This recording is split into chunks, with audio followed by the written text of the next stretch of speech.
APBN sukseskan demokrasi Indonesia.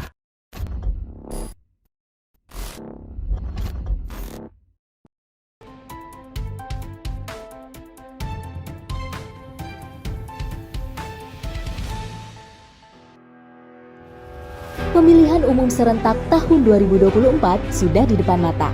Untuk memastikan kelancaran pesta demokrasi, pemerintah mengalokasikan dana sebesar 71,3 triliun rupiah yang diberikan kepada penyelenggara pemilu sejak 20 bulan sebelum hari H.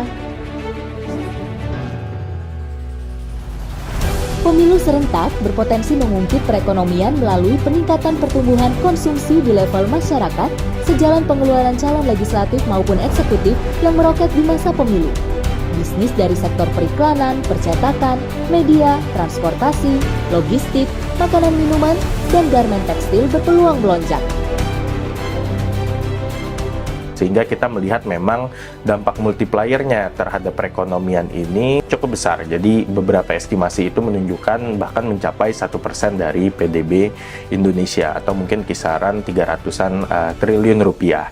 Jadi memang dampaknya terhadap multiplier dan mendorong output event pemilu ini sebetulnya cukup substansial. Konsumsi sebetulnya nampaknya akan terjadi across beberapa kuartal. Jadi saya rasa dengan diumumkannya calon presiden dan wakil presiden di mendekati akhir tahun ini, nampaknya di akhir tahun ini spending pun sudah mulai keluar dari berbagai calon.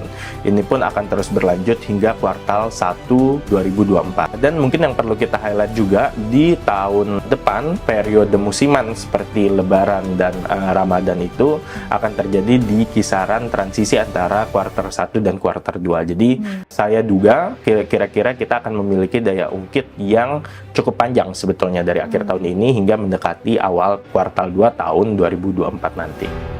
Di lain sisi, faktor ketidakpastian di tahun politik ditambah dinamika ekonomi dan geopolitik global memperlambat laju investasi.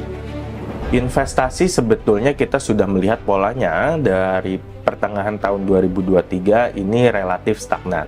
Ini sebetulnya cukup reasonable dan memang polanya ini cukup terlihat dari beberapa pemilu sebelumnya bahwa memang investasi itu cenderung tertahan mendekati periode pemilu. Kenapa tertahan? Karena memang arah kebijakannya ke depan ini relatif belum pasti. Jadi tingkat investasi pun masih relatif tertahan paling tidak sampai akhir tahun 2024 atau bahkan mungkin baru pick up di awal tahun 2025. Kematangan demokrasi Indonesia kembali akan diuji di masa perhelatan pemilu 2024. Stabilitas negara menjadi hal utama yang perlu dijaga.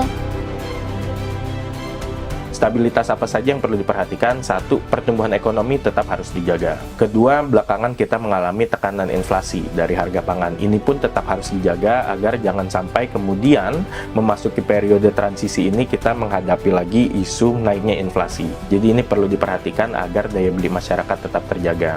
Terakhir, ini mungkin juga yang agak sulit untuk di-maintain karena memang banyak faktor eksternalnya adalah bagaimana menjaga stabilitas nilai tukar rupiah. Kenapa ini penting? Karena ini akan mempengaruhi bagaimana ongkos produksi dalam negeri.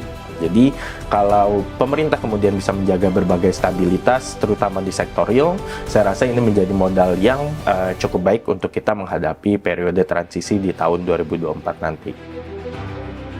Bersama APBN, mari kita dukung kesuksesan demokrasi Indonesia.